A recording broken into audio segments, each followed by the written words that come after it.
नमस्कार दोस्तों, मैं राजेश्वर जायसवाल हूँ। आप देख रहे हैं द नीति में एक बार फिर से आपका स्वागत है। दिल्ली में भाजपा का वनवास खत्म हो गया है।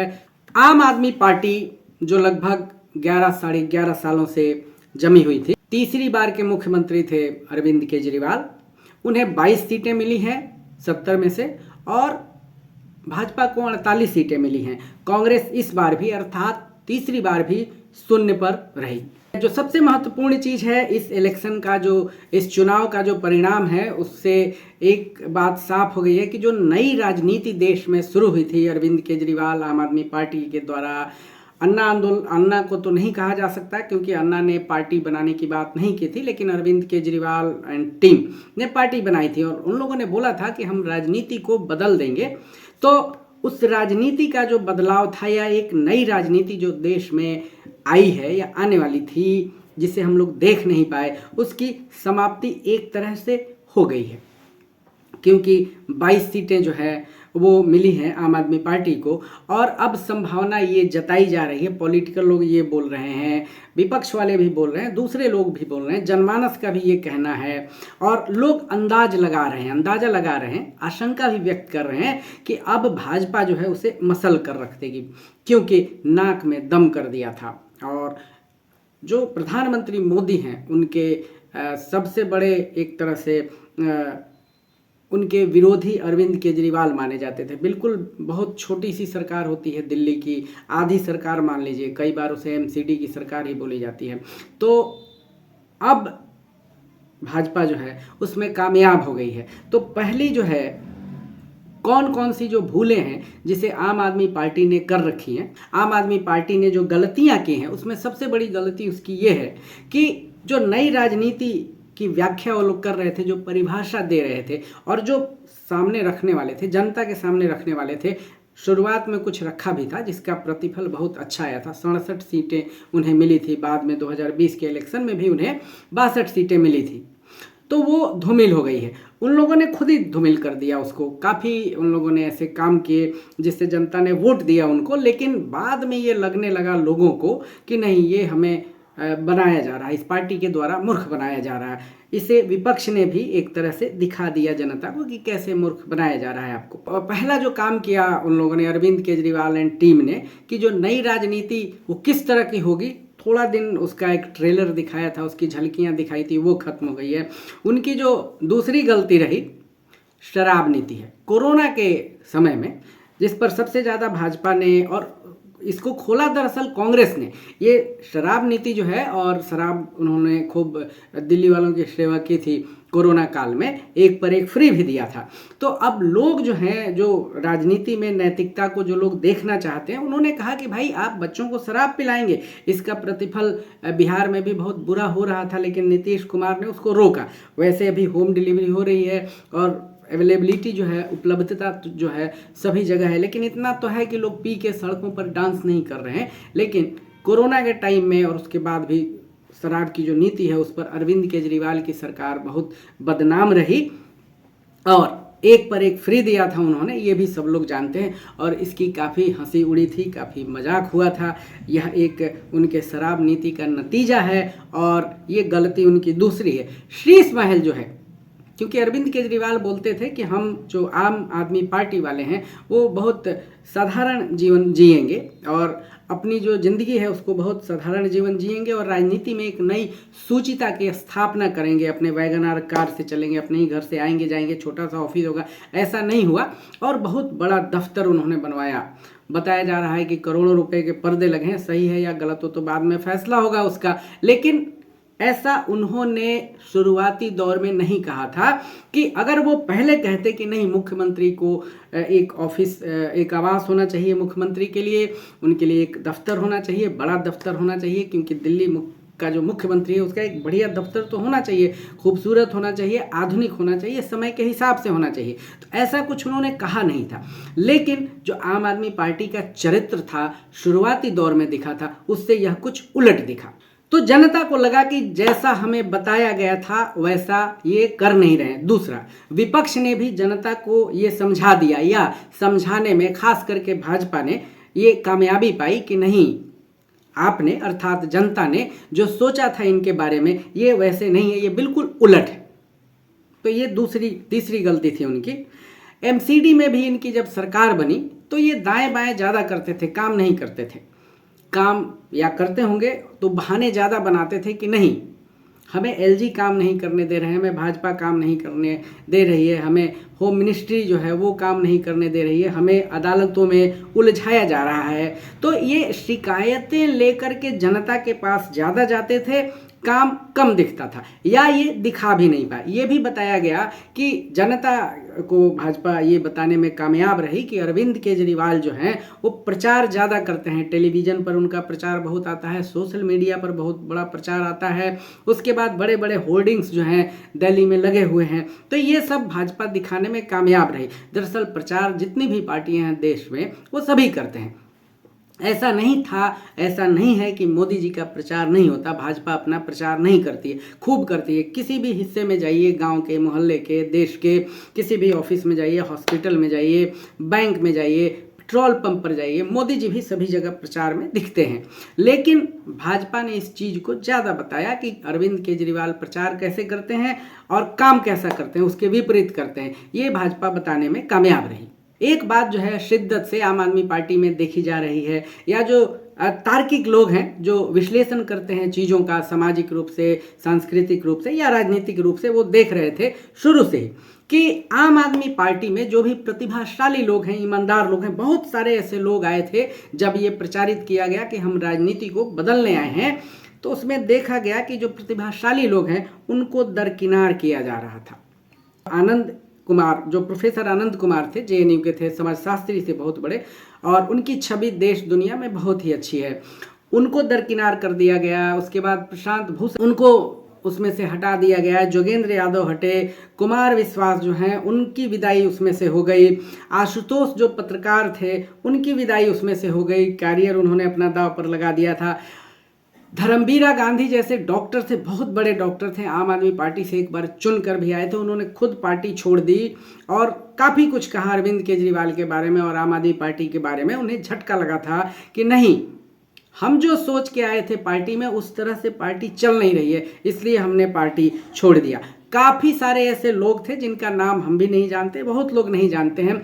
निचले स्तर के बहुत सारे कार्यकर्ता जो है बड़े जोशो खरोश से आए थे, उन्होंने भी पार्टी को छोड़ दी, या बहुत ऐसे लोगों को हटा दिया गया, क्योंकि ये माना जा रहा है और बताया जाता है टेलीविज़न चैनल्स पे, सोशल मीडिया पे, अरविंद केजरीवाल को लगता था कि यह अमुक आदमी हमारे लिए खतरा हो सकता है, हमारा कंपटीटर बन सकता है। उनको हटाया गया, दरकिनार किया गया या उनका पत्ता साफ कर दिया गया। बाद में बहुत सारे ऐसे नाम आए और कुछ लोगों को ये भी लगा कि नहीं भाई टिकट नहीं मिल सकता है, तो इसलिए भी छोड़ दिया गया। कुछ लोगों पर आरोप भी लगे, उनको भी हटाया गया अरविंद केजरीवाल द्वारा और आम आदमी पार्टी के द्वारा। दिल्ली देश की राजधानी है और सभी जगह से लोग वहां पहुंचते हैं, दिल्ली को देखते हैं, और जो भी दिल्ली में जाता है इसका ये मतलब नहीं है कि वो किसी 5 स्टार होटल में जाकर ही रुकेगा। वो गली मोहल्लों में जाता है, किसी कॉलोनी में जाता है, तो वहाँ की जो सड़कें हैं या नालियाँ हैं वो बहुत अच्छी स्थिति में नहीं थी।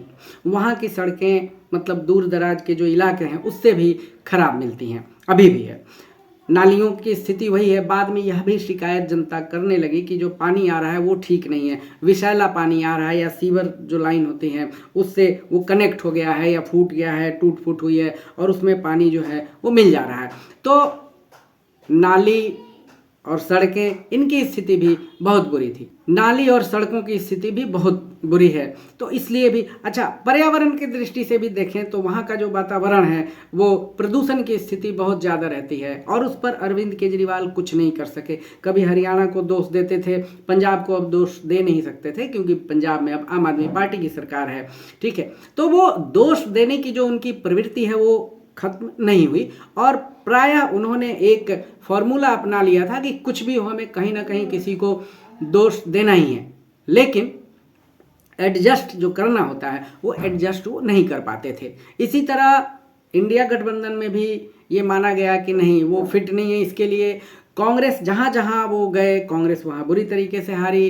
गोवा का उदाहरण है, गुजरात में एक बार सरकार बनते बनते रह गई थी, इसका पूरा दारोमदार भी उन्हीं पे लगा कि नहीं भाई ये आम आदमी पार्टी और अरविंद केजरीवाल के कारण हुआ। हालिया चुनाव में जो हरियाणा में हुआ वहाँ भी आम आदमी पार्टी लड़ रही थी, तो ये माना गया कि उनके कारण ही वहाँ पे ये स्थिति रही और भाजपा की प्रचंड बहुमत से सरकार बन गई, जबकि ये माना जा रहा था कि वहाँ तो कांग्रेस जीत ही रही है। वैसे कांग्रेस की भी अपनी गलती है कि ऊपरी हवा को उसको ये बात समझ में आ जाती है कि जो ऊपरी हवाएं चलती हैं तो उसे लगता है कि नहीं हमारी जीत हो गई है, ज़मीन पर उसके लोग बहुत कम होते हैं। फिर भी हरियाणा में उनके लोग थे, उनका संगठन है और मजबूत लोग हैं वहां पर। दूसरी बात यह है कि कार्यकर्ताओं का जो बहुत बड़ा फौज था एक आम आदमी पार्टी के साथ, तो जैसे जैसे उसमें बड़े नेता उससे अलग होते गए या उनको अलग किया जाने लगा तो वो कार्यकर्ता भी अपने अपने लोगों के साथ चले गए।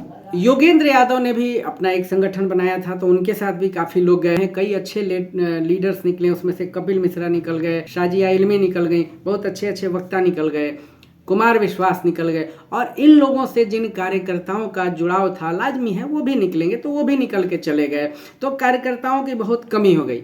इस चुनाव में लोकसभा 2024 के चुनाव में और 2025 के भी चुनाव में जो इनके एमएलए थे या एमपी का जो चुनाव लड़ रहे थे, सांसदिक जो लड़ रहे थे, तो उसमें इनके चुनाव के जो मैनेजर थे बहुत सारे लोग ऐसे थे जिनको कार्यकर्ताओं से कोई मतलब नहीं था, लोगों से कोई मतलब नहीं था, वो पैसा बनाने में भी लगे हुए थे। उनको ये मतलब नहीं था कि जो हमारा कैंडिडेट है जीतेगा या हारेगा, उससे उनको कोई मतलब नहीं था, वो अपना उल्लू साध रहे थे।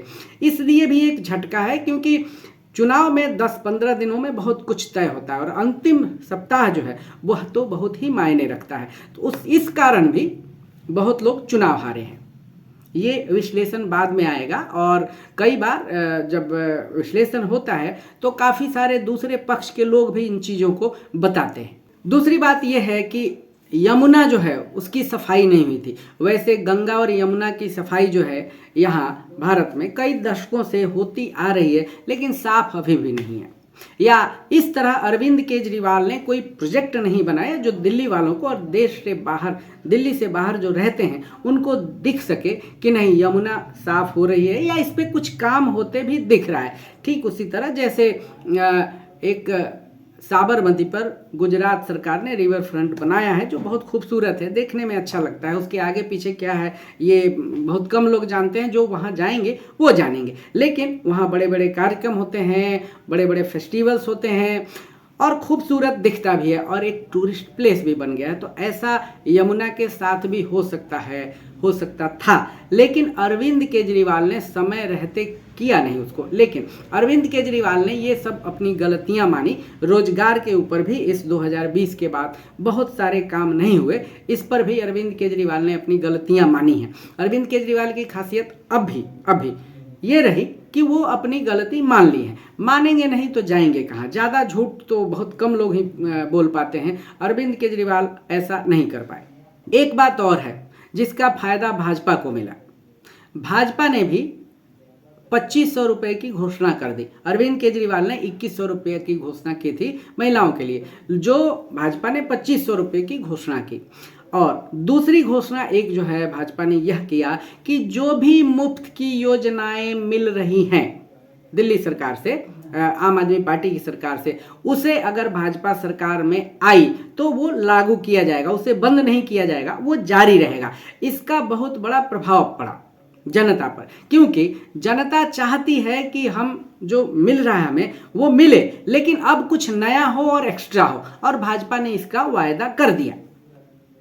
भाजपा ऐसे फ्री बीज मुफ्त की रेवड़ी बोलती रहती थी, लेकिन इनसे ज्यादा वो 400 रुपये दे रही। भाजपा जो है 400 रुपया आम आदमी पार्टी से ज्यादा देगी, इसका वादा उन्होंने किया है और जनता ने इसे मान लिया और मानते हुए ही वोट दिया है, क्योंकि 48 सीटें कम नहीं होती थी। क्योंकि अरविंद केजरीवाल ने लाइन इतनी बड़ी खींची थी, 67 सीटें 62 सीटें, कि उसको मीट कर पाना सबके लिए संभव नहीं है, भाजपा के लिए भी संभव नहीं है। वो एक लहर थी, अलग बात है।